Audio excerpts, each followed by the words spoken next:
Au Niger, la malnutrition reste un enjeu majeur et ce, même dans les années de bonne récolte. D'après un sondage effectué par l'UNICEF, notre pays abrite 5% des enfants malnutris de l'Afrique. Dans la lutte contre ce phénomène, le Niger s'est engagé dans une politique forte sur les questions de sécurité alimentaire en prenant en charge, avec l'appui de ses partenaires, notamment l'UNICEF et le PAM, les formes de malnutrition aiguë modérée et la malnutrition aiguë sévère chez les enfants. Dans cette optique, l'État et ses partenaires approvisionnent les centres nutritionnels dans lesquels sont admis les enfants malnutris en aliments thérapeutiques. Mais ces aliments thérapeutiques, qui sont exclusivement destinés aux enfants malnutris, car contenant une forte concentration en calories, se retrouvent hélas à Zender sur les marchés et consommés par toutes les catégories d'âge des personnes en bonne santé. Je préfère de prendre ces Palampi parce que mon enfant préfère ça. Et chaque jour, il m'intéresse de prendre ces Palampi. Je sais que c'est très nourrissant pour l'enfant et même pour les parents. Comment les vendeurs arrivent à s'en procurer de ce produit, cette femme nous en dit plus. C'est les mères des enfants malades qui nous les troquent contre des épices, de l'oignon, du riz, bref, pour avoir de quoi préparer à la maison.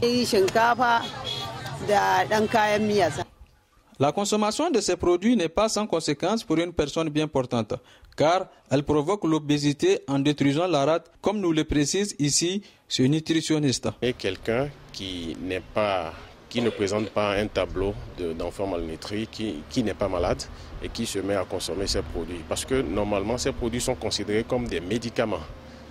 Donc il est tout à fait normal que celui qui se met à consommer, à l'acheter, si c'est possible d'ailleurs, c'est une forme d'automédication. Et ça pourrait avoir des conséquences, comme je le disais, comme le cas du surpoids, de l'obésité, parce que c'est un produit qui est super énergétique. Un seul sachet de 92 grammes représente environ 500 kilocalories, vous imaginez. Donc lorsque vous consommez un certain nombre, c'est déjà élevé.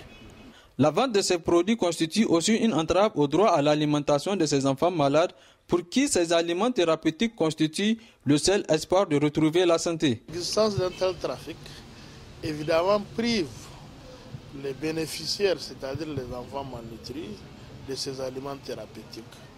Donc dès lors qu'ils sont privés, il va sans dire qu'il y aura des conséquences sur leur état de santé qui va s'aggraver de jour en jour. Et le problème, c'est que ceux qui prennent ce produit-là, ils n'en ont pas besoin. Ils n'en ont pas besoin parce que c'est des personnes saines, mais mieux, ça peut avoir des conséquences sur leur santé. C'est comme si quelqu'un prend un médicament alors qu'il est bien portant. La question de la vente des aliments thérapeutiques embarrasse beaucoup les autorités nigériennes et les partenaires qui les qualifient de sujets sensibles, d'où leur mutisme par rapport à la question. Mais le directeur régional de la santé publique de Zender a pris son courage à deux mains pour se prononcer sur les fraudes de ces produits et leur gestion. Il n'y a pas eu des arrestations comme vous attendez à cela comme à Maradi. Mais ici, en tout cas, avec les partenaires techniques et financiers, nous sommes conscients de ce problème. Et nous avons engagé véritablement ensemble des mesures qui nous permettent d'arrêter le problème. Comme vous avez constaté déjà, le phénomène est en train de reculer. Donc, par rapport à ce que nous connaissons les dernières années. Donc, le dispositif que nous avons pris, d'abord, c'est la gestion rigoureuse de ces centrales. Que ce soit au niveau de points d'approvisionnement, que ce soit au niveau de distribution, au niveau des centres de santé. Vivement que tous les Nigériens comprennent le danger de la consommation de ce produit thérapeutique chez les personnes bien portantes pour que cesse la vente ou la fraude de ce produit afin que ces enfants qui en ont le plus besoin, surtout en cette période de pluie et de soudure, pendant laquelle le paludisme augmente au taux d'enfants malnutris.